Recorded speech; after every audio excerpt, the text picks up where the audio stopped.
Thanks for joining me here on Tropical Weather Impact on your Monday, October the 27th. I'm meteorologist Peyton Malone here in New Orleans, but all eyes on what's happening in the Caribbean with Major Hurricane Melissa. Not only a major hurricane, a significant Category 5 hurricane. This storm checks all the boxes for the perfect storm in a sense of its strengthening. And I mean, we're talking winds gusting nearly 200 miles per hour near the eye there in the eye wall, and winds sustained closer to 160, maybe even closer to 165. And you can see there's no signs that this thing is going to be letting up anytime soon. It is currently still sitting south of Jamaica by about 130 miles. The movement has been extremely slow. It's basically just crawling south of Jamaica. So here's Jamaica, there's Kingston, there's the Cayman Islands. Off the top here is Cuba. Now what's going to happen here over the next 24 hours is it's going to start to make this turn and plow right into Jamaica. Now the latest guidance, since it's wobbled a little further west, brings the eye and the worst part of the hurricane onto the western and central part of the island. Now a couple days ago we had more of the center making landfall on the eastern side. Now I don't think Jamaica's going to get through this without having significant impacts. The big question that we'll be watching here over the next 24 hours is where does that eye move inland? And regardless of where it moves inland, the entire nation there is going to see big problems, and some areas are really going to see those life-changing impacts from this storm. And not to sound dramatic, but this is one of those storms that really could change lives. Likely, we've already seen deaths from this, and so can't be overstated how bad this could be for Jamaica. Now, looking at it this morning, our visible satellite, this is an incredible tool that updates once every minute. That's the eye, and it is a well-defined eye that is warm, dry air in the center of it, hence why we have the eye. Those strongest winds are on the eye wall here, which were being clocked nearly 200 miles an hour. We have hurricane hunters, multiple planes flying through it right now. They literally fly through the center. They drop these little devices, they measure the wind, and they let us know with actual data what the winds are doing in this powerful, powerful hurricane. It may even get a little stronger too over the next 6 to 12 or 24 hours. So the structure of this hurricane is just not coming down. So here's the official track taking it up towards Jamaica. As we go into tonight, the conditions will go downhill all day in Jamaica, but the worst of it will really be as we get into the early morning hours on Tuesday. Here we are tomorrow morning during that 2, 3, 4, 5 a.m. It's terrifying. It's dark, and the worst of the hurricane is moving onshore. Kingston is here. Remember, the east side of the storm, this is where the worst storm surge will be. 9 to 13 feet of storm surge is currently in the forecast. Also, while it's going to be speeding up slightly, it's still traveling fairly slow, and so rainfall is going to be adding up. You've got some mountains here where the rain's going to be adding up, so that's that rainfall and mudslide risk. Then next up is Cuba. Cuba is going to be dealing with the worst of the hurricane during the day on Tuesday. As a Category 3 or maybe even a Cat 4 still, you're going to see significant storm surge on the eastern sides of Cuba as well. Then it advances north. It gets more movement to it as we get into Wednesday. It's passing over the southern Bahamas. There's the Turks and Caicos.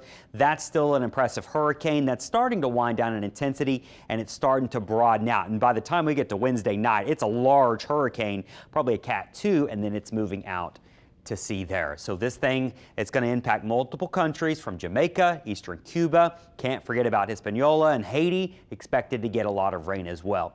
And so you're not only talking about dealing with significant wind problems, you're talking about storm surge and flooding rains from the heavy rain that's going to be adding up here. And these are just a couple of sites to show you, but this corridor here, 10 plus inches is widespread. I think almost every location in Jamaica picks up over 10 inches of rain. There are some guidance that suggests 20 to 40 inches of rain could fall. And so this is what we're talking about. Deadly flooding is likely in some of these communities, especially these little bullseyes where you see here, or some higher elevations where you get that lift from the mountain, you get extra rain, and it just comes down and comes down. And so that's the big problem there. Winds are obviously going to be a big problem in a Category 4, a Category 5. The worst of the winds, let me pause that there. You can see moving onto the island as we go into this evening. And once we start to get into the midnight hour and beyond, you start to see those widespread hurricane force. This area in in white is where you have your major hurricane winds. You can see there some of these communities dealing with winds well over 120, 140, 150, and In some instances, you could have winds still gusting upwards of 195 miles an hour.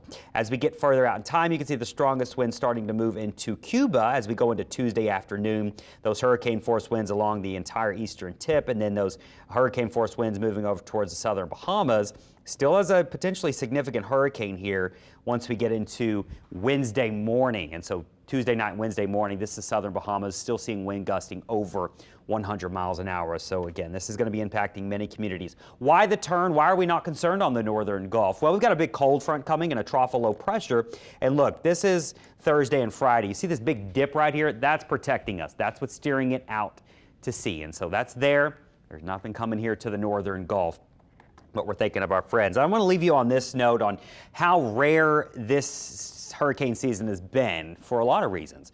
We have not had a storm in the northern Gulf all hurricane season, and for the most part, we don't expect anything significant in the New Orleans or Texas area for the rest of the season. We get to this point, we're usually fine. By late October, we're doing okay, but other parts of the basin can still have big storms. We've had, count it, 1, 2, 3 Cat 5s this season. There's only ever been one other hurricane season that's had this many Category 5 storms in one season. It was 2005, and there was 4 Category 5s. It's rare to have 1 Category 5. It's extremely rare to have 2. It's almost unheard of to have more than 2, and we've had 3 this season. And nearly every hurricane that's formed has either been a 4 or a 5, with the exception of Imelda, which was a Category 2. So it's been a really weird season. But we are thinking of our friends down there in Jamaica, Cuba, and over into Haiti and over towards the southern Bahamas. Some of these communities do have a long road to recovery. We will keep having updates for you here over the next 48 hours as Melissa continues to remain a powerful hurricane passing through these nations. Thanks for joining me on this Tropical Weather Impact. We'll see you tomorrow.